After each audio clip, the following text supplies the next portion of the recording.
देखिए हर खबर यहीं पर, सब्सक्राइब कीजिए TV9 भारतवर्ष।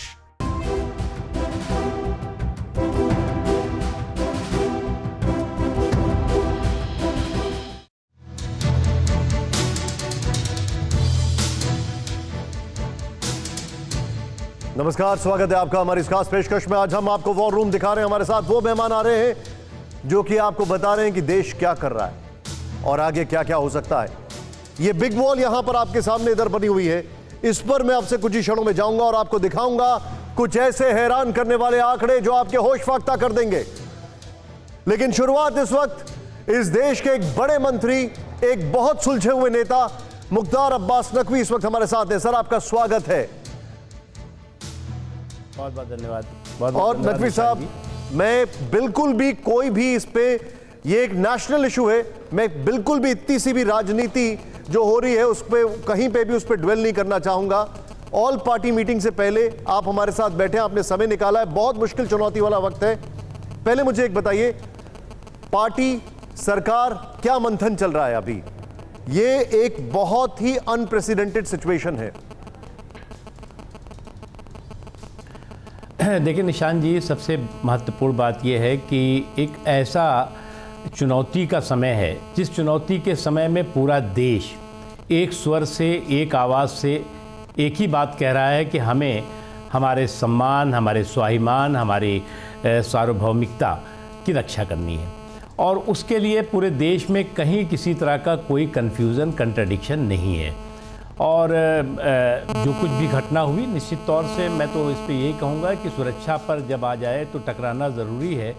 जो ज़िंदा हैं तो ज़िंदा भी नज़र आना ज़रूरी है। क्या बात है? तो हम तो अपने जवानों को, उनके जुनून और जज्बे को नतमस्तक होकर के सलाम करते हैं कि उन्होंने जिस तरह से जब सुरक्षा पर आई तो उसी तरह से टकराए भी और उसी तरह से उन्होंने उनको मुँह तोड़ जवाब भी दिया और शहादत भी दी। तो निश्चित तौर से आज पूरा देश और पूरे देश का एक एक बच्चा, 135 करोड़ लोग एक ही स्वर से एक बात कह रहे हैं कि हमारे सम्मान, हमारे स्वाभिमान, हमारी सार्वभौमिकता की रक्षा होनी है और की जाएगी। और एक बात बहुत साफ है, ये हिंदुस्तान 1962 का हिंदुस्तान नहीं है, 67 का हिंदुस्तान नहीं है। आज ये हिंदुस्तान 2020 हिंदुस्तान है, 2020 का हिंदुस्तान है। आज हिंदुस्तान दुनिया में एक बड़ी ताकत के तौर से है। और मुझे लगता है कि कहीं ना कहीं चाइना ने मिसकैलकुलेट किया है। उसको जो है वो कहीं अभी भी जो है वो किस हैंगओवर में है पता नहीं। नकवी जी, आपने मुद्दतें चीजें देखी हैं वाजपेयी जी के टाइम से और सब कुछ। एक चीज बताइए मुझे, भारत तैयार है कि नहीं है? देखिए, पहली बात यह है कि भारत हमेशा तैयार रहा है। एक चीज़ बहुत साफ़ है, हिंदुस्तान की एक नीति सुरक्षा को लेकर के हमेशा रही और मोदी जी के समय तो बहुत साफ़ है कि हम शांति के पक्ष में हैं। लेकिन हम शांति की बात करें और वो शरारत करें तो शांति और शरारत एक साथ नहीं चल सकती। इसलिए जो है वो शांति की बात हम शांति के माध्यम से करना चाहते हैं। लेकिन हम अगर शांति का फूल लेके घूमें और वो जो है वो शरारती गतिविधियाँ करें तो, और उसके बाद वो शांति की बात करें तो यह संभव नहीं होता।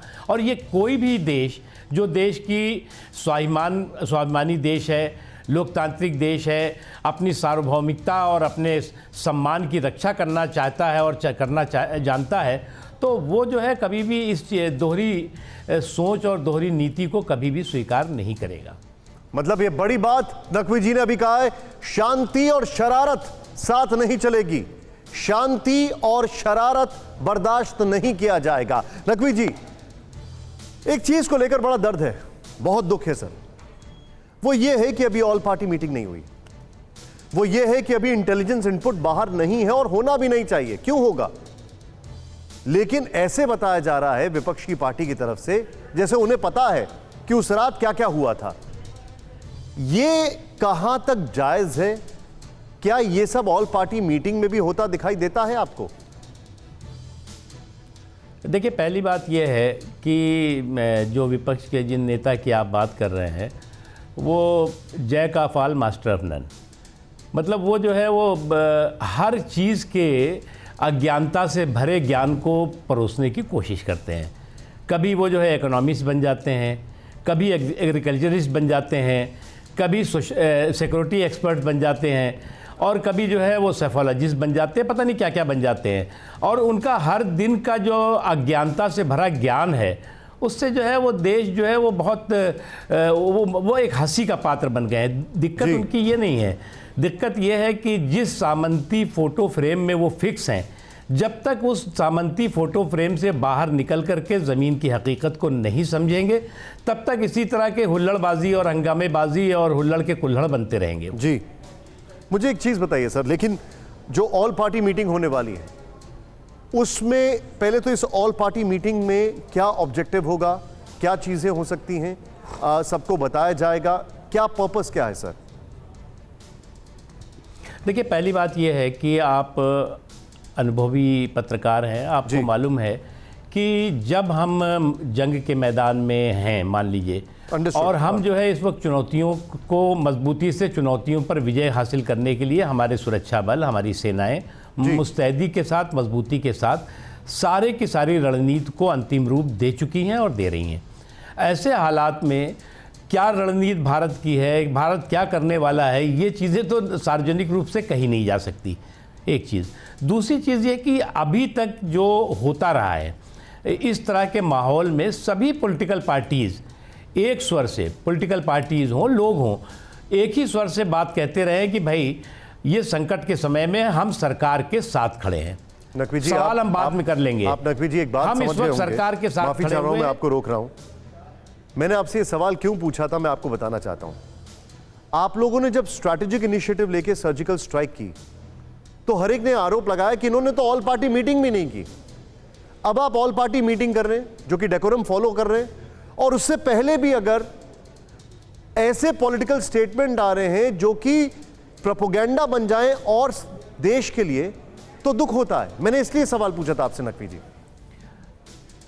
देखिए, जो लोग ये प्रोपेगेंडा कर रहे हैं, जो लोग इस तरह की ट्वीटबाजी कर रहे हैं, जो इस तरह के बयानात दे रहे हैं, तो ऐसे बयान बहादुरों को इस बात को समझना चाहिए कि उससे देश के लोग भ्रमित नहीं हो रहे हैं, उससे देश के लोगों पर कोई असर नहीं पड़ रहा है। लेकिन हाँ, दुनिया में एक कन्फ्यूज़न क्रिएट करने की कोशिश हो रही है, और भारत की जो एक मजबूत ताकत है उसको जो है उसको जो है वो कहीं ना कहीं उसमें भ्रम पैदा करने की कोशिश है ये।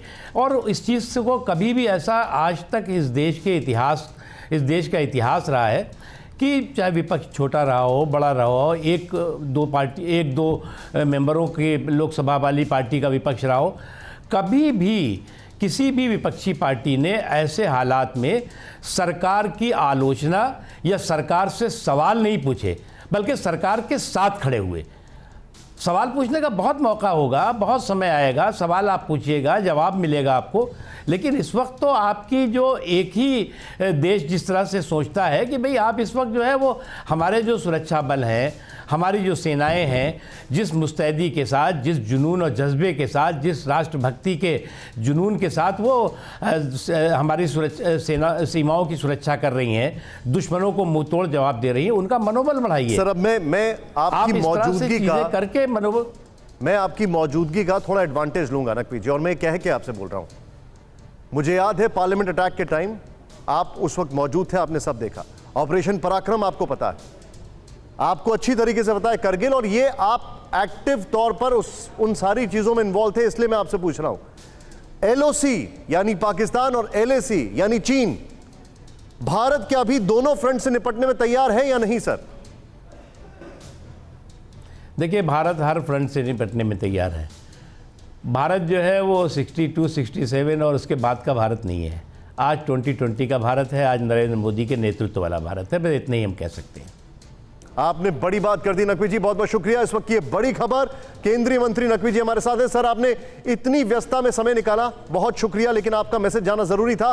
भारत दोनों फ्रंट से निपटने में तैयार है। इस वक्त की बड़ी खबर, मैं चाहूंगा ये ब्रेकिंग टाइप करके तुरंत दें। एलओसी और एलएसी, भारत दोनों फ्रंट से निपटने के लिए तैयार है। इस वक्त केंद्रीय मंत्री मुख्तार अब्बास नकवी का सबसे बड़ा और एक्सक्लूसिव बयान टीवी 9 भारतवर्ष पर, यानी कि न चीन न पाकिस्तान कोई गलतफहमी न पाले, क्योंकि भारत दोनों फ्रंट पर लड़ने के लिए तैयार है। इस वक्त की सबसे बड़ी खबर हम आपको बता रहे हैं। मैं चाहूंगा अभिषेक को तुरंत तैयार करें क्योंकि उस फ्रंट पर हम जाना चाहेंगे। लेकिन भारत, मैं चाहूंगा ये ब्रेकिंग तुरंत फ्लैश करें। भारत दोनों फ्रंट पर लड़ने के लिए तैयार, एलओसी और एलएसी, हम दोनों फ्रंट के लिए तैयार हैं। इस वक्त की टॉप स्टोरी, और ये एक्सक्लूसिवली मैं बता रहा हूं सिर्फ टीवी 9 भारतवर्ष पर है, कि हम हर फ्रंट पर लड़ने के लिए तैयार हैं। ये इस वक्त की सबसे बड़ी खबर, सबसे बड़ी खबर, भारत दोनों फ्रंट से निपटने के लिए तैयार। मुख्तार अब्बास नकवी जी का ये बड़ा बयान, केंद्रीय मंत्री ने ये टीवी 9 भारतवर्ष एक्सक्लूसिव बातचीत में कहा है। यानी कि जो मुगालता अगर कोई पाल रहा है तो उसके सामने ये चीज साफ हो जाती है। नकवी जी सिर्फ मेरे साथ 10 मिनट के लिए थे, लेकिन अब इसके बाद हम सीधे आपको लेकर जा रहे हैं इस वक्त की टॉप स्टोरी और टॉप न्यूज पर। हमारे सामने ब्रेकिंग नंबर 1, मैं लेके आऊंगा ब्रेकिंग नंबर 0, और सुमित मेरे साथ तैयार है, बिग बॉल मेरे साथ तैयार है। इस वक्त की मैं चाहूंगा स्क्रीन पर मुझे एक बार लेकर आए। इस वक्त की सबसे बड़ी खबर मैं बताने जा रहा हूं हमारे दर्शकों को। स्टैंड बाय मुख्तार अब्बास नकवी जी के इस बयान के बाद, यानी कि भारत दोनों फ्रंट से लड़ने के लिए तैयार। लेकिन गुड न्यूज, एलएसी के करीब गलवान नदी ब्रिज बनकर तैयार हो चुका है। इसी पुल की वजह से बौखलाया हुआ है चीन। गलवान के संवेदनशील सेक्टर में भारत की स्थिति मजबूत।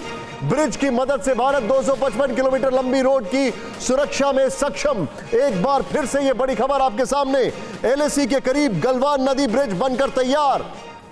और आपको बताना चाहेंगे इस पुल की वजह से बौखलाया हुआ है चीन। गलवान के संवेदनशील सेक्टर में भारत की स्थिति मजबूत हो गई है। ब्रिज की मदद से 255 किलोमीटर लंबी रोड में सुरक्षा में सक्षम है भारत। इस वक्त की बड़ी खबर, मैं चाहूंगा अभिषेक को लद्दाख से मेरे साथ ट्यून इन करें तुरंत। और सुमित के पास जाने से पहले यहां पर बिग वॉल पर मैं जाऊंगा और इस ब्रिज के बारे में आपको और जानकारी देना चाहूंगा। इस वक्त की सबसे बड़ी टॉप स्टोरी हमारे सामने यह है कि एलएसी पर हमारा ब्रिज जो था गलवान नदी पर, वो ब्रिज जिसको लेकर सबसे ज्यादा हंगामा खड़ा हो रहा था, जिसको लेकर चीन परेशान हो रहा था, ये है वो तस्वीर। ध्यान से देखिए आप, ये है top story of the day. मैं चाहूंगा इसके बगल में कंटिन्यूअसली ब्रेकिंग चलाएं। ये इस वक्त की सबसे बड़ी खबर है। ये ब्रिज हमारा तैयार है और कितने क्षणों में कितनी मदद कर सकता है ये भी मैं आपको बताऊंगा। यानी कि भारतीय फौज तैयार है। सीधे मैं लेके जाऊंगा यहां पर बिग वॉल पर एक बार इस वक्त की सबसे बड़ी खबर। यानी कि आप हमारे दर्शकों ने अगर अभी अभी ट्यून इन किया है तो आपके सामने दो top story of the hour है।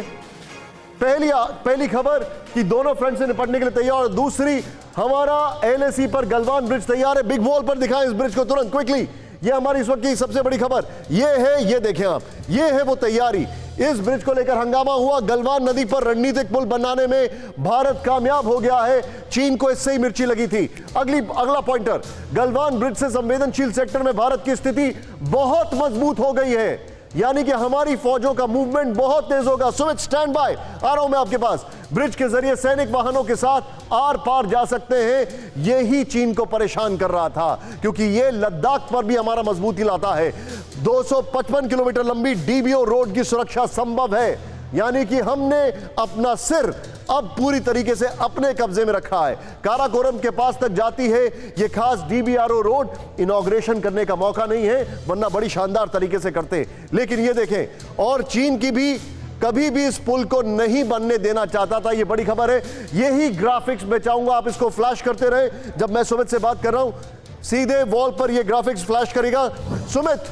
ये वॉल वाले ग्राफिक्स बीच में लेके आइएगा सुमित। क्विकली मुझे इस ब्रिज की इंपॉर्टेंस बताएं। ये बहुत बड़ी खबर है इस वक्त हमारे लिए। देखिए, निश्चित तौर पर निशांत, लगातार चीन की कोशिश यही थी कि भारत अपना इंफ्रास्ट्रक्चर का जो काम है, जो बहुत तेजी से भारत कर रहा है, उसको रोक ले। और ये काम भारत अपनी टेरिटरी में कर रहा है। ना सिर्फ इस ब्रिज के बारे में बल्कि डीएसडीबीओ के बारे में भी चीन को ऑब्जेक्शन था। और लगातार भारत ये कह रहा है कि वो अपनी इंफ्रास्ट्रक्चर को डेवलप कर रहा है, अपने लोगों को जोड़ रहा है। लेकिन चीन को इस पर एतराज है, और यही एतराज इस सभी स्टैंड ऑफ का कारण भी रहा। और मैं आपको बता दूं, जब 15 तारीख को भी दोनों के बीच समझौता हुआ था, सुबह मीटिंग हुई थी, तब भी चीन की तरफ से ऑब्जेक्शन उठाया गया क्योंकि आप ये काम रोक दीजिए। लेकिन भारत ये बात साफ तौर पर कह चुका है, ना सिर्फ शीर्ष नेतृत्व से बल्कि हर जगह ये बात क्लियर है कि भारत अपना काम जो है इंफ्रास्ट्रक्चर का, अपनी रोड बनाने का या दूसरी चीजों का नहीं रोकेगा। अब अभी जो आप हम गलवान ये आप ब्रिज दिखा रहे हैं, करीबन 60 कह सकते हैं कि 60 मीटर के करीब का ये है करीबन। और इसका इसका सबसे ज्यादा मकसद या फिर है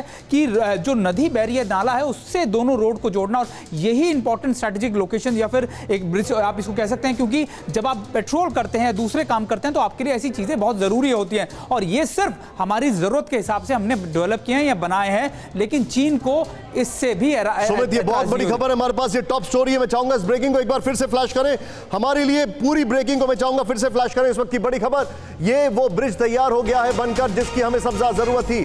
एलएसी के करीब गलवान नदी पर ब्रिज बनकर तैयार, इस वक्त की सबसे बड़ी खबर। इस पुल की वजह से बौखला हुआ है चीन। दूसरी टॉप स्टोरी, तीसरी बड़ी खबर, गलवान के संवेदनशील सेक्टर में भारत पूरी तरीके से मजबूत। यह एक और बड़ी खबर है, भारत 255 किलोमीटर लंबी रोड की सुरक्षा में सक्षम है। अभिषेक उपाध्याय के पास हम जाने के लिए तैयार हैं। एलएसी के करीब गलवान नदी ब्रिज बनकर तैयार हो चुका है, और इसी पुल की वजह से बौखला हुआ है चीन। हमारे खास मेहमान जो हैं उनके पास मैं जाऊंगा। सबसे पहले सभी मेहमानों को इंट्रोड्यूस करूंगा। आप सभी का स्वागत है। स्क्रीन पर दिखाइए मुख्तार अब्बास नकवी जी अभी एक बड़ी खबर देके गए। अमित मालवीय बीजेपी के प्रवक्ता हमारे साथ हैं। अमित, वेलकम। मेरे साथ हैं आलोक शर्मा जी, कांग्रेस के प्रवक्ता, स्वागत है आपका। सुनील अलग जी, स्वागत है आपका sir. General Gurmeet Singh sir, congratulations. आपका मैं स्वागत तो करूंगा लेकिन बधाई भी दूंगा जो ब्रिज तैयार हो गया सर। और Anchal Kumar Malhotra, former diplomat, sir आपसे बहुत आज हमें इनपुट चाहिए। जनरल गुरमीत, वेरी क्विकली, कमाल कर दिया हमारी फौज ने, ऐसी कंडीशंस में, ऐसी टेरेन में अभी भी ये कामयाबी, अद्भुत। क्या कहेंगे आप? मैं तो जय हिंद कहूंगा, क्योंकि देखिए जो अपना इलाका है उसके अंदर में इंफ्रास्ट्रक्चर बनाने की हमको पूरी छूट है और जिम्मेवारी भी है हमारी। जो अगर आप चाइना की तरफ देखते हैं तो उन्होंने हर एक जगह में अपनी ऐसे रोड सड़क बनाई हुई है और गाड़ी से आते हैं। हमने कभी ऑब्जेक्शन नहीं किया है।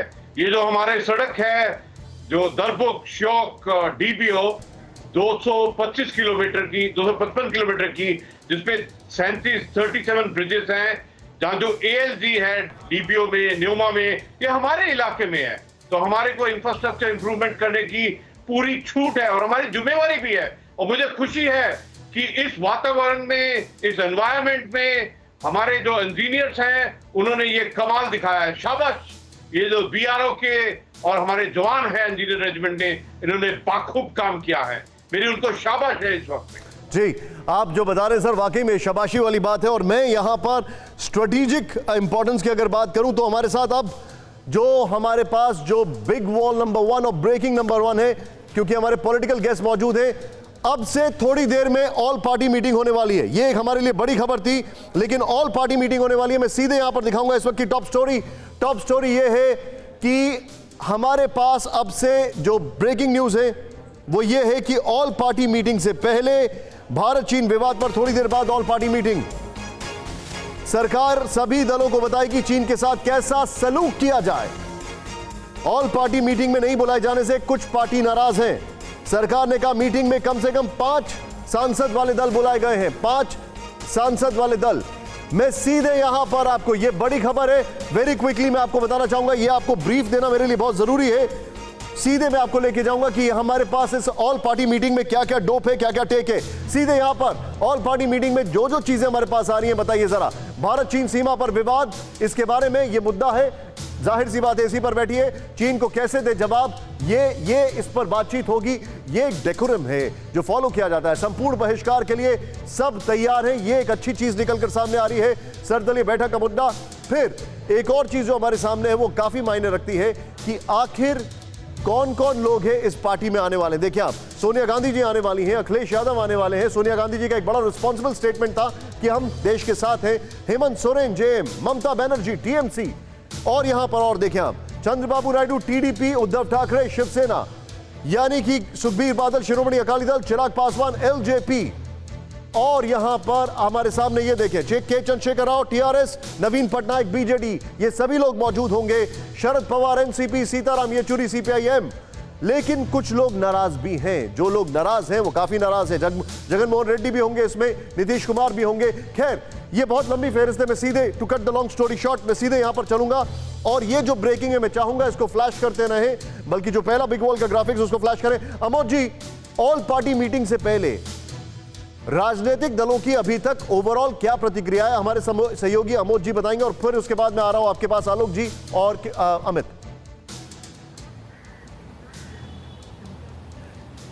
देखिए निशांत, साफ तौर पे राजनीतिक दलों की ये मांग भी थी कि सरकार ये बताए कि एक्चुअल पोजीशन क्या है चीन में, और गाहे बिगाहे हर राजनीतिक दल की तरफ से पिछले 3 दिनों में ये बात बोली गई है।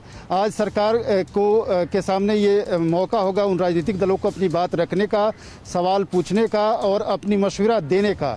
लेकिन इसमें लगभग सारी पार्टियों को शामिल किया गया, जितनी भी राष्ट्रीय पार्टियाँ हैं, जितनी भी मजबूत और क्षेत्रीय पार्टियाँ हैं, खास करके नॉर्थ ईस्ट के इलाके की जिनके 5 से ज़्यादा सांसद लोकसभा में हैं, उनको बुलाया गया है। इसके अलावा जो बॉर्डरिंग स्टेट है, जो नॉर्थ ईस्ट के स्टेट्स हैं, उनको खास तौर पे भले ही 5 सांसद नहीं हैं, उनको भी इसमें जोड़ा गया है, जिसको लेकर आरजेडी और आम आदमी पार्टी जो आप कह रहे थे नाराज़गी भी दिखा रहे हैं और उनका नाराज़गी सब कोई देख भी रहा है। लेकिन 2 पार्टियों को छोड़कर मैं अगर कहूँ तो देश की तमाम जो महत्वपूर्ण पार्टियाँ सब शामिल हो रही हैं और सबको अपनी बात रखने का और सरकार की भावना को सुनने का मौका मिलेगा और किसी को कोई मशवरा देना है कि सरकार क्या सोच रही है। ठीक है, पॉइंट नोटेड। एक बहुत ही पॉइंट नोटेड। मैं सीधे यहां पर जाऊंगा, 1 मिनट आपको रोकूंगा, 1 मिनट आपको रोकूंगा। आलोक जी, अमित जी, मैं आपके पास आ रहा हूं। Just bear with me sir, क्योंकि मैं आपको ग्राउंड रियलिटी दिखाना चाहता हूं। ब्रेकिंग नंबर 1 एक बार फिर से लेकर आए, क्योंकि वो मेरे लिए बहुत बड़ी खबर है। हमने गलवान नदी पर जो ब्रिज तैयार किया है, उस ब्रेकिंग के बगल में अभिषेक उपाध्याय सीधे लद्दाख से। अभिषेक, वेलकम एक बार फिर से आपका। बहुत तेजी से अपना काम भी कर रही है भारतीय सेना, आईटीबीपी और सब लोग वहां पर। जो पुल है गलवान का, वो पुल तैयार कर दिया है और किस तेजी से इंफ्रास्ट्रक्चर चल रहा है, बताइए जरा वहां पर मुझे एक तस्वीर। बहुत तेजी से निशांत, मैं अभी देखिए मैं लद्दाख में हूं, ईस्टर्न लद्दाख का इलाका है और जिस पुल की आप बात कर रहे हैं 60 मीटर का यह पुल है, बहुत तेजी से तैयार किया है और इसकी जो स्ट्रेटेजिक इंपॉर्टेंस है वो बहुत ही ज्यादा है, क्योंकि उधर चाइना की तरफ जो अक्साई चीन का इलाका है, जो कोल्ड माउंटेन का इलाका है, उसको कनेक्ट करने के लिए ये बहुत ही इंपॉर्टेंट है। दूसरी बात बड़ी इंपॉर्टेंट, जो मैंने आपको पहले कहा था कि जो दुर्बुक से लेकर के रोड बनाई गई है दौलत बेग ओल्डी तक की 255 किलोमीटर की, उसका प्रोटेक्शन लेयर ये ब्रिज है। ये ब्रिज रहेगा तो आप समझ लीजिए कि ये जो रोड है, जिस रोड से साजो सामान की आपूर्ति होनी है एलएसी तक, ले से लेकर के, इसका ये प्रोटेक्शन ब्रिज है, बहुत जरूरी था। और जो 60 मीटर का ये ब्रिज है निशांत, यही सबसे बड़ी चिंता का विषय है। इसी को लेकर के चीन परेशान है, क्योंकि ये यहां हुआ नहीं था। चीन ने उस तरफ जो अक्साई चीन का इलाका है, उसके उधर का जो इलाका है, पूरा जाल बिछा रखा है सड़कों का, पुलों का। भारत की ओर से जो तैयारियां की गई, मैंने आपको इसके पहले भी आपसे कहा था कि जो बीआरओ ने 61 सड़कें, 61 सड़कें हैं, 75% काम पूरा हो चुका है और सब आसपास से कनेक्ट करने वाली सड़कें। अभिषेक, मुझे एक बात बताइए, अभिषेक हो गई है, तो किसी भी मुझे एक बात बताइए, जो आर्टिलरी है, जो लोकल सपोर्ट है वहां पर, वो कैसा शानदार है। अभिषेक को फ्रेम से प्लीज मत हटाइए। जो लोकल सपोर्ट है वो कैसा है, जिस तरीके से लोग मदद कर रहे हैं, आगे बढ़ रहे हैं, क्योंकि अकेले तो संभव नहीं है। ये बहुत ही इनक्रेडिबल एफर्ट था। दिखाइए अभिषेक को प्लीज।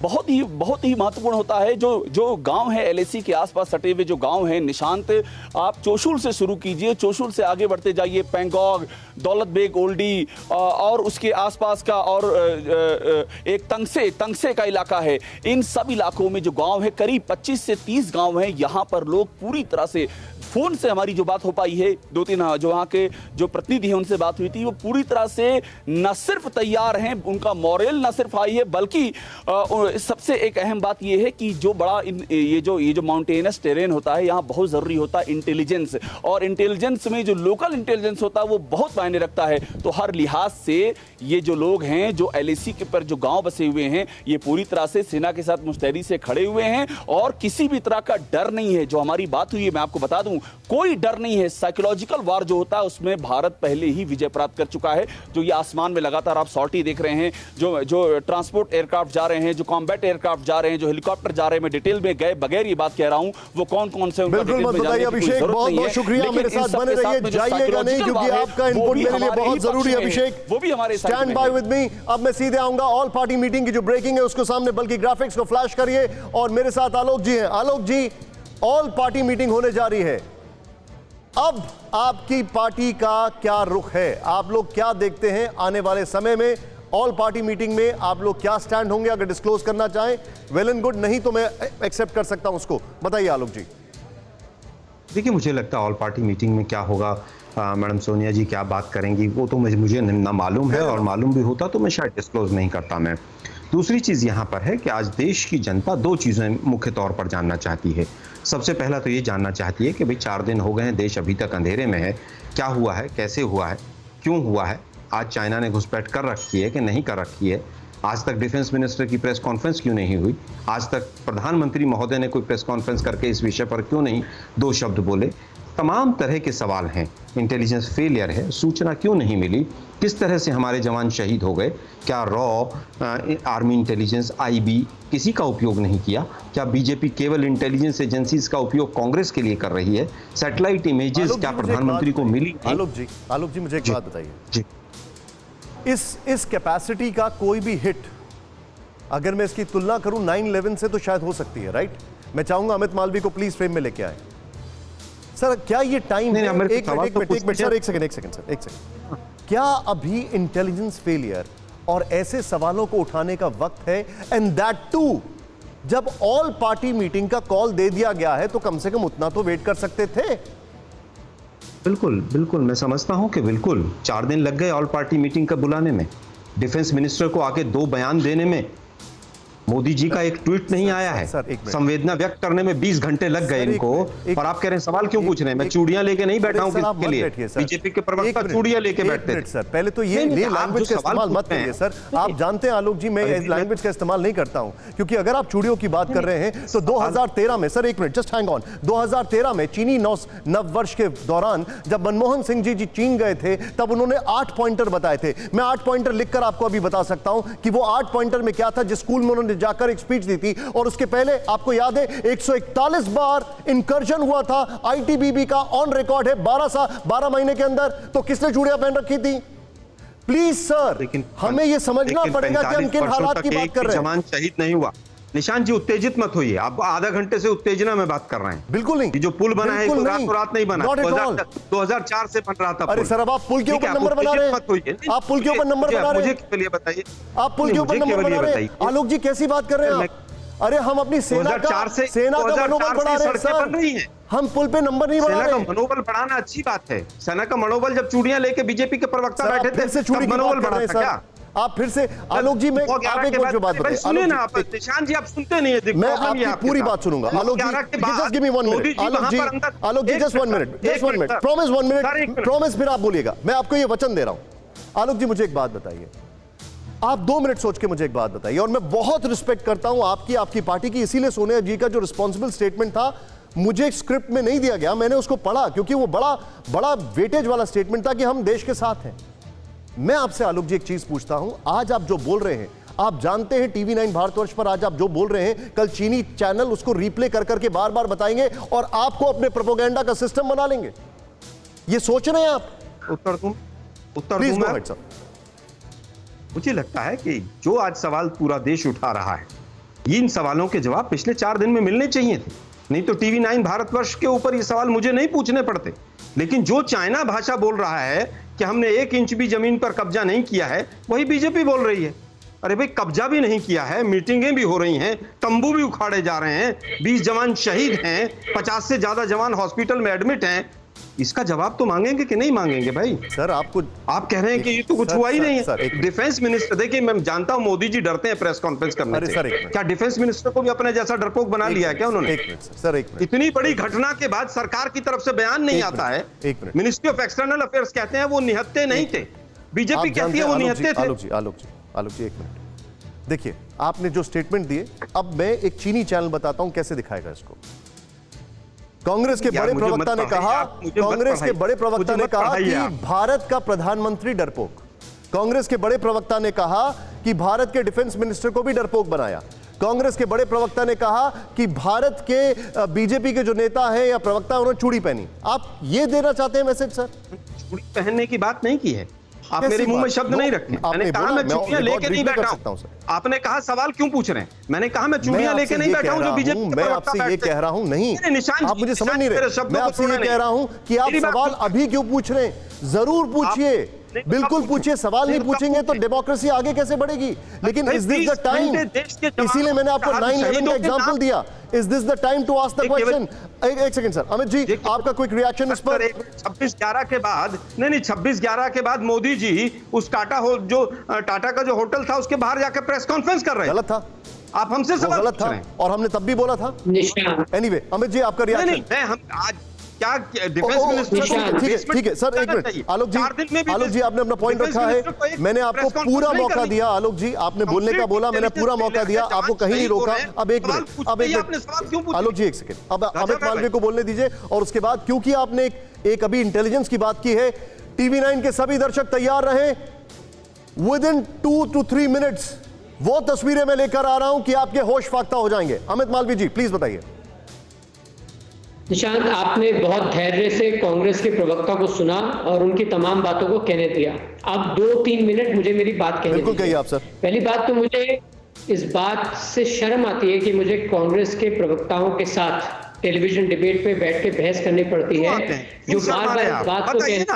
आप भी बेसमेंट में चले जाइए, डिफेंस मिनिस्टर तो आ ही नहीं रहे, आप भी क्यों आ रहे हैं? क्यों शर्मा रहे हैं आप? कि आपने किसी ने मजबूर किया कि आप शर्माएं? जिस पार्टी की अध्यक्षा महिला हो, उस पार्टी के प्रवक्ता टेलीविजन पर आकर बार-बार चूड़ी पहनने की महिलाओं का अपमान हो गया इस डिबेट में। मुझे लगता है कि बहुत बताइए ना, इस डिबेट में महिलाओं का अपमान कहां से हो गया? पार्टी के प्रवक्ता को सोनिया गांधी से जाकर माफी मांगनी चाहिए कि वो इस प्रकार की भाषा का प्रयोग राष्ट्रीय टेलीविजन पे कर रहे हैं। दूसरी बात, अब आप चुप हो जाइए सर, एक सेकंड आलोक जी, इनको चुप कराएंगे। आलोक जी आप जब बोलते रहे मैंने आपको बीच में रोका। अमित एकदम खामोश थे, उनको बोलने दीजिए। आप अपना हाथ खड़ा करिएगा, यकीन मानिए मैं आपको जवाब देने का पूरा मौका दूंगा। आप मेरे पे विश्वास रख सकते हैं। प्लीज अमित बताइए। जो सवाल पूछे हैं दूसरी बात, मैं मुद्दे की बात करना चाहता हूं। ये बार बार सवाल उठाते हैं। मैं कांग्रेस पार्टी से आज सवाल उठाना चाहता हूं और देश जानना चाहता है कि 2008 में जब बीजिंग ओलंपिक।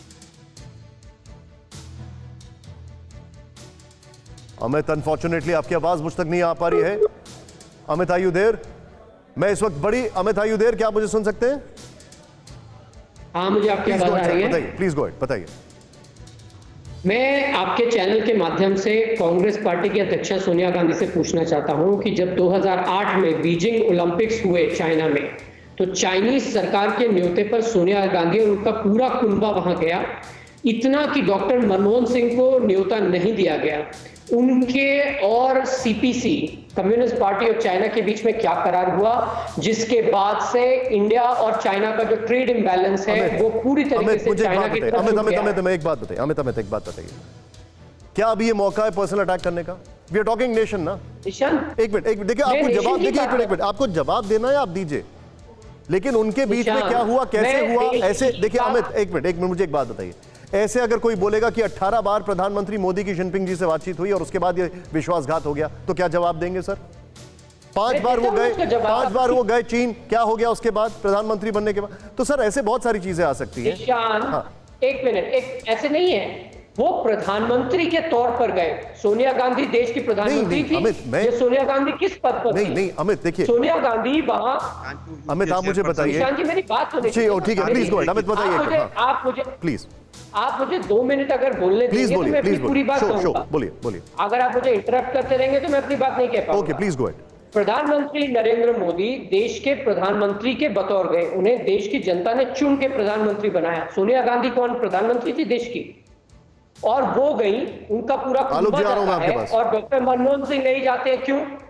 दूसरी बात, जब डोकलाम में इसी प्रकार का क्राइसिस हुआ तब भी गांधी परिवार को चाइना से सीधी ब्रीफिंग मिली। सवाल ये उठता है कि कांग्रेस पार्टी और चाइना के बीच में क्या सांठगांठ है। अब मैं इस जो गलवान में मुद्दा है उस पर आना चाहता हूं। Okay, 2-3 point. पहली बात, अमित, विपक्ष ने कहा। अमित मैं आपको मेरी बात मैं आपको इसलिए रोक रहा हूं क्योंकि नकवी जी आए थे स्टार्टिंग में, उन्होंने गलवान के ऊपर बहुत सारी बातें बोली हैं और अब ऑल पार्टी मीटिंग भी शुरू होने वाली है। आपने जो एक पॉइंट रेज किया, मैं इसका एक काउंटर ले लूं, फिर मैं आपके पास जरूर आऊंगा।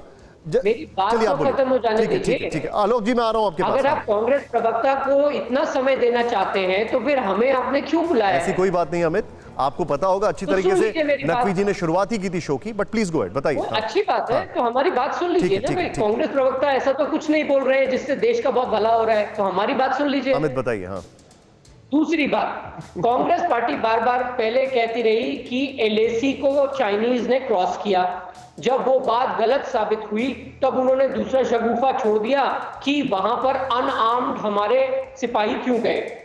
कल जब ये इनका चार्ज भी धराशायी हो गया, क्योंकि ये साफ बात सामने आई कि जितने भी एग्रीमेंट हमारे देश ने करे, जितने भी करार करे, वो कांग्रेस पार्टी ने करे, तो अब इन्होंने आंकड़ों को लेकर राजनीति करनी शुरू कर दी।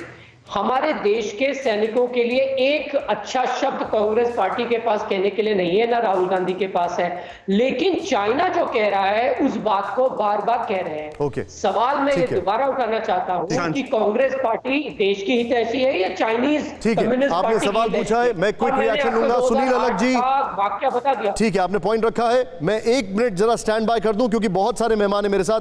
आंचल कुमार मल्होत्रा जी एंड सुनील अलग जी, आई एम सॉरी, मैं आपको अभी तक इंतजार करा रहा हूं, लेकिन मैं तुरंत आपके पास आ रहा हूं। Alok ji, your reaction on this quickly, और फिर मैं आगे बढ़ूंगा। देखिए, मुझे लगता है बीजेपी की सारी इंटेलिजेंस और सारी लड़ाई अगर कांग्रेस से ना होती तो मुझे लगता है आज बॉर्डर पर ये हालात नहीं सर होते। देखिए, उन्होंने 2 सवाल पूछे, उसका जवाब दे दीजिए। पहला अमित जी ने उन्होंने पूछा कि आप क्यों गए चाइना, उत्तर दे रहा हूं सर। और दूसरा आपने सेना की तरफ से कुछ भी क्यों नहीं बोला, उसका जवाब दीजिए sir. We are running short of time, very quickly बताएं सर। सर एक मिनट सर, मैंने इतने सवाल पूछे थे, आपने एक भी सवाल का जवाब लिया उनसे? जहां तक बात है 2008 की यूपीए की चेयरपर्सन थी श्रीमती सोनिया गांधी जी, और चेयरपर्सन की हैसियत से गए थे यूपीए की सरकार थी। मोदी जी की तरह एक व्यक्ति और सब कुछ एक ही व्यक्ति करेगा ऐसा नहीं होता है। दूसरा मुद्दा, आपने कहा कि साहब वो राहुल गांधी जी मिले, आज का विषय क्या उस मिलने की वजह से 20 जवान शहीद हो गए? अरे भाई, कब आप अपनी जिम्मेदारी समझेंगे? 6 साल हो गए आपकी सरकार, सारी इंटेलिजेंस एजेंसियां आपके पास हैं, कांग्रेस की क्या सांठगांठ है? आप निकाल लेते, अब तक पकौड़े तल रहे थे आप लोग। 20 जवान शहीद करके कांग्रेस को आप यहां पर कोसने के लिए बैठ जाते हैं। 20 घंटे लग गए शहीदों के नाम आने में, सरकार को शर्म नहीं आई थोड़ी सी? अभी भी क्या सिचुएशन है उसको आज तक किसी भी प्लेटफॉर्म पे सरकार ने क्लेरिफाई किया है? आज भी खबर आ रही है कि 10 जवानों को वहां से छोड़ दिया है। अरे भाई, हम बार बार पूछ रहे हैं, सच्चाई को बता दीजिए ना। जो भाषा चीन बोल रहा है वही बीजेपी बोल रही है। कुछ नहीं हुआ बॉर्डर पे तो कुछ नहीं हुआ बॉर्डर पे। ठीक है, नहीं, हम पूछना चाहते हैं। ठीक है सर, आपने रखा एक बात बताइए। 1 मिनट सर। सर 1 मिनट, देश का डिफेंस मिनिस्टर से अगर सवाल पूछा जाए और वो शायरी करने लगे, सर शायरी कर रहे हैं वो। सर 1 मिनट सर, शायर सुना रहे, फलाने का शायर, ढिकड़े का शायर। मैंने आपको उसी का एक काउंटर पॉइंट दिया था कि किस तरीके से 141 इंकर्शंस हुए और उसके बाद मनमोहन सिंह जी ने जाकर वहां पर क्या बोला, मैंने आपको काउंटर पॉइंट दिया था, अगर आपको याद है। आपको सवाल पूछना चाहिए। 1 मिनट सर, 1 मिनट। 45 साल में एक जवान शहीद नहीं हुआ। सर 1 मिनट, कितने शहीद हुए, कितने शहीद नहीं हुए, तो 45 साल में फिर उसके बहुत लंबे हिसाब किताब हो जाएंगे। छोड़ दीजिए सर, मौतों पर ये सब छोड़ दीजिए। एनीवे, मैं आगे बढ़ूंगा। इस वक्त टॉप स्टोरी मेरे साथ एक और ब्रेकिंग है, एंड अचल कुमार मल्होत्रा जी और सुनील अलग जी, मैं आपके पास आ रहा हूं। इस वक्त की बड़ी तस्वीर हमारे सामने आ रही है, घाटी में झड़प के बाद की एक्सक्लूसिव सैटेलाइट तस्वीर। आलोक जी, आप कुछ पूछ रहे थे ना, ये देखिए TV9 भारतवर्ष के सामने तस्वीर है। सैटेलाइट तस्वीर से साफ दिख रहा है कि चीन ने झड़प के पहले ही बड़ी बड़ी मशीनें वहां पहुंचा दी। तस्वीरों के मुताबिक चीन ट्रैक चौड़ीकरण का काम कर रहा था। ये देखिए, ये जो आपको 00 दिख रहा है ना, ये डेट्स अगर आप ध्यान से देखें, इसमें डेट्स में आपको बताना चाहूंगा, ये समझने वाली बात है, क्योंकि यहां पर सबसे इंपॉर्टेंट फैक्टर क्या है, वो ये है कि 9 जून की बाईं वाली तस्वीर है जब सब साफ है, और 16 जून 2020 की ये तस्वीर है जहां पर उसके अलग अलग पिकेट्स दिखाई दे रहे हैं। और यहां पर ये सबसे बड़ी खबर हम आपके सामने लेकर आए हैं। जरा ध्यान से देखें किस तरीके से 9 और 16 जून के बीच में चीन ने अपने चीज किए, और इन्हीं को हटवाने के लिए हमारे फौजी उनसे अक्सर बात करते रहे, और ऐसे में ही एक बातचीत के दौरान उन्होंने ट्रैप लगाया। मैं सीधे चलूंगा, आंचल कुमार जी इस वक्त हमारे साथ हैं। सर, माफी वंस अगेन, आपको बहुत देर तक इंतजार कराया, pardon me for this. Sir, diplomacy के लिहाज से अभी के जो हालात हैं, हम चीन पे ट्रस्ट नहीं कर सकते हैं, लेकिन मैं ये समझना चाह रहा हूं कि अब नेक्स्ट स्टेप क्या होगा, वॉर या टॉक? नहीं, देखिए निशांत जी, अक्सर ये कहा जाता है कि वॉर तभी शुरू होती है जब डिप्लोमेसी खत्म हो जाती है, लेकिन हमें ये भी नहीं भूलना चाहिए कि अगर डिप्लोमेसी खत्म हो जाती है फिर वॉर होती है, तो फिर वॉर को रुकवाने के लिए और पोस्ट वॉर सिनारियो को हैंडल करने के लिए फिर से डिप्लोमेसी की जरूरत होती है। तो अगर ये हकीकत हम जानते हैं तो ऐसी नौबत ही नहीं आनी चाहिए कि दो देशों के बीच में वॉर हो। और जहां तक मेरी समझ आती है, जहां तक मैंने सारी स्टेटमेंट्स देखी है या पूरी दुनिया के हालात को स्टडी किया है, तो आज की तारीख में ना भारत युद्ध चाहता है ना चाइना युद्ध चाहता है, क्योंकि ये सस्टेनेबल नहीं है। ये एक बहुत, इससे इतना बड़ा नुकसान होने वाला है ना सिर्फ दो देशों को, बल्कि रीजनल स्टेबिलिटी और वर्ल्ड की पॉलिटिकल, इकोनॉमिक और जियो स्ट्रेटेजिक सिचुएशन बदल जाने वाली है उससे। तो मुझे नहीं लगता वॉर होगी। हाँ, ये जो कब तक प्रोलॉन्ग होगा, ये लिमिटेड कॉन्फ्लिक्ट चलता रहेगा या नहीं चलता रहेगा, ये हमें आने वाले दिनों में पता लगेगा। ठीक है, लेकिन इसके साथ में छोटी सी बात और जोड़ना चाहता हूं कि डेफिनेटली चाइना ने सिचुएशन को मिसरीड किया है, और जो उन्होंने ये हमारे line of control, actual control के ऊपर जो उन्होंने विवाद खड़ा किया है, उन्होंने सोचा नहीं, खास तौर से जो उन्होंने हमारे शहीद किए हैं 20 सैनिकों को, उन्होंने सोचा नहीं कि उसके लिए कितना बड़ा फॉल आउट जो है चाइना के अगेंस्ट हो सकता है। Understood. पूरी दुनिया में पहले से ये एंटी चाइना सेंटीमेंट बना हुआ है, और अगर इसके चलते हुए अगर हमने चाइना का बायकॉट करना शुरू कर दिया तो उनका करोड़ों अरबों रुपए सर, का आपने जो मुझे एक नुकसान नया है, टेक अवे वो दिया आने है वाले आंचल जी, समय में होगा। आपने मुझे एक नया टेक दिया है, मैं जरा आगे बढ़ूंगा इस पे, सुनील अलग जी से लूंगा। सुनील जी, बॉयकॉट चाइना बहुत इजी काम नहीं है, हैशटैग बॉयकॉट चाइनीज प्रोडक्ट, ये सब बहुत इजी चीजें नहीं है। लेकिन मैं आपसे सुनील सर ये समझना चाहता हूं, ग्लोबल पर्सपेक्टिव में अगर चाइना ऑक्टोपस की तरह हर तरफ डिस्टर्बेंसेस क्रिएट कर रहा है, तो क्या एक ग्लोबलाइजेशन का जो सेंटिमेंट होता है वो चाइना से विड्रॉल सिम्टम की तरफ आगे बढ़ेगा और ज्यादा, खासकर ये एक बड़ा ट्रिगर पॉइंट बढ़ेगा? Your reaction sir. अब देखिए, मैंने पिछले हफ्ते भी आपसे यह कहा था कि जब चाइना कुछ एक्सकर्शन शुरू कर रहा है, हमको ध्यान से देखना चाहिए। बैलेंस ऑफ पेमेंट अमेरिका के अगेंस्ट भी है, चाइना के पास सब प्रोडक्ट जा रहे हैं, लेकिन वहां के प्रेसिडेंट ने कह दिया कि हम बंद करने वाले हैं। तो एक चीज जो इंडिया का बैलेंस ऑफ पेमेंट्स भी है, मानो गोली, अब जब नेगोशिएशन के लिए militarily China is more powerful, मैं शुरुआत से कह रहा हूं, और हम इकोनॉमिकली ज्यादा पावरफुल हैं, तो हमें अपनी स्ट्रेंथ इस्तेमाल करनी चाहिए। वो अपनी स्ट्रेंथ इस्तेमाल करेंगे। उन्होंने एक्सकर्शन शुरू किया ताकि एक नेगोशिएशन पॉइंट हो जाए। अब हमारे तरफ से हम बैन कर रहे हैं, आपका कोई कॉन्ट्रैक्ट तोड़ रहे हैं, ये वो। अब देखिए, जब जो जैसे अबचल कुमार जी कह रहे थे, अब नेगोशिएशन रियली शुरू होगा। और जो कांग्रेस कह रही है कि देश को मालूम नहीं है और देश को पता चलना चाहिए, ये देश कभी सवाल ही नहीं उठा रहा है। अभी देखिए, टॉक्स भी चल रही थी जब ये हुआ, तो अब प्राइम मिनिस्टर बीच में आके बोल दें कि भैया टॉक्स भी चल रही है, तब भी मुझे आके पार्लियामेंट में कहना, ये ऐसा कोई भी कभी भी ऐसा कोई देश नहीं करेगा। अंडरस्टूड। तो आपको भी जरा ध्यान से, जरा मैं कहता हूं सब पॉलिटिकल पार्टीज को सोचना चाहिए कि अब हमें भारतीय लोगों को एक साथ होके, और जो पॉलिसी आज जो होगी प्राइम मिनिस्टर जो डिसाइड करेंगे, हमें सपोर्ट करना है। Understood. अब देखिए, ये तो वॉर तो कभी भी, मैं तो सोचता हूँ लास्ट रिजॉर्ट में होना चाहिए। सही बात है। वॉर मतलब के हमारे तरफ से लोग मरेंगे, उनके तरफ से लोग मरेंगे। हम कमजोर नहीं है, हम ये भी नहीं कह रहे कि हम कमजोर हैं, लेकिन दोनों तरफ से मरना और उससे ना किसी को फायदा होगा, इसलिए चाइना भी नहीं चाहेगा कि वॉर शुरू हो। सर, मैं रोकूंगा, इंडिया भी मेरे नहीं पास चाहेगा, एक लेकिन सुनील जी, एक वो ब्रेकिंग आ रही है, अपनी मैं थोड़ा सा आपको रोकूंगा, और जनरल गुरमीत को रेडी करें मेरे साथ। हमें डेमोन्स्ट्रेट करना पॉइंट है। नोटेड। और आलोक जी, आपके कुछ सवाल मैं पूछने जा रहा हूं अभी। अमित भाई, अमित जी आप भी देखिएगा मेरे साथ, क्योंकि आपने, आलोक जी और अमित जी दोनों ने कई सारी बातों को रेज किया है, लेकिन मैं डायरेक्टली ये सवाल पूछने जा रहा हूं। एलएसी पर झड़प के बाद वायुसेना प्रमुख पहुंचे लद्दाख। पहले breaking, air chief marshal RKS Bhadauria पहुंचे लद्दाख। 2 दिन लद्दाख में रहेंगे वायुसेना प्रमुख। लद्दाख में भारतीय वायुसेना है पूरी तरह से तैयार। यह इस वक्त की टॉप स्टोरी है। लेकिन जनरल गुरमीत मेरे साथ है। जनरल गुरमीत, मेरे आपसे 3 सवाल हैं बैक टू बैक, और बहुत संक्षेप में मुझे प्लीज बताइएगा सर, क्योंकि मैं बहुत अभी आलोक जी ने कुछ सवाल पूछे हैं, उसके बाद मैं काफी पर्टर्ब्ड हूं ये सुनकर। पहला, जो वेपन्स क्यों नहीं कैरी किया, यह बार बार पूछा जा रहा है। Why were they not used अगर कैरी कर रहे थे? दूसरा, जो सीओ साहब है वो कैसे गिर गए, उनको कैसे चोट लगी? और तीसरा, आर्टिलरी फायर क्यों नहीं किया हमने? इन तीनों सवालों का क्या जवाब है सर? क्योंकि मैं चाहूंगा आप जरा सभी गेस्ट को भी दिखाएं जरा। Yes sir. शांत जी, आपने 3 डायरेक्ट क्वेश्चन पूछे और मुझे बहुत खुशी है आपने ये क्वेश्चन पूछे हैं। सबसे पहले आपने पूछा है कि हथियार कैरी किए जा रहे थे कि नहीं किए जा रहे थे, और वो यूज क्यों नहीं हुए।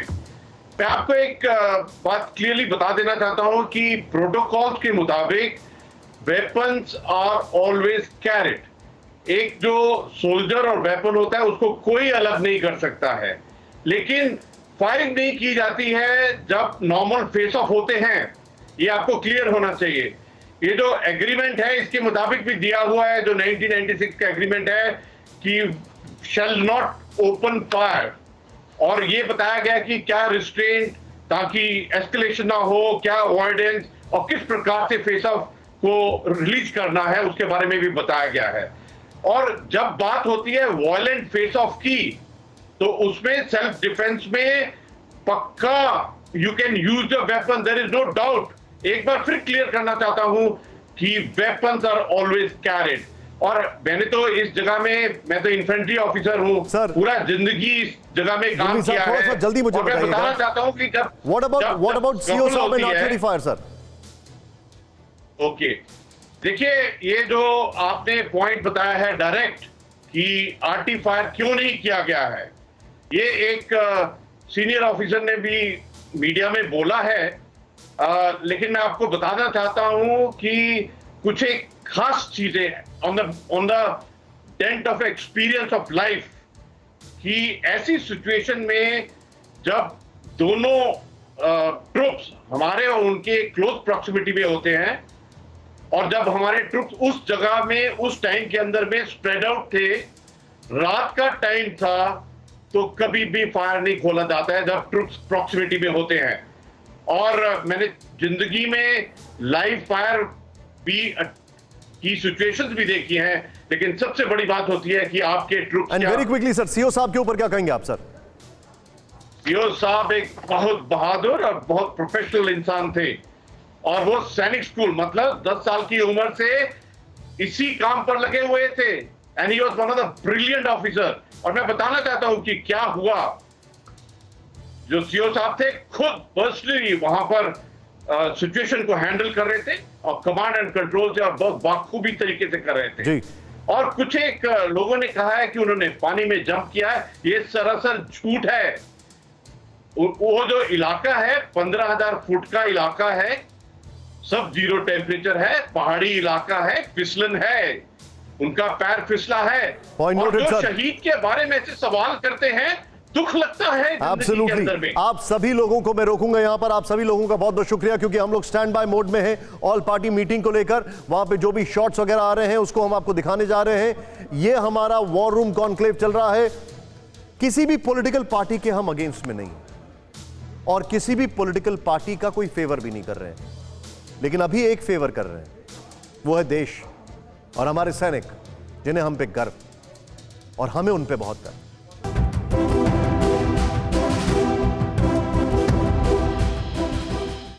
अड़ी सोमवार से शुक्रवार शाम 6 बजे सिर्फ TV9 भारतवर्ष पर।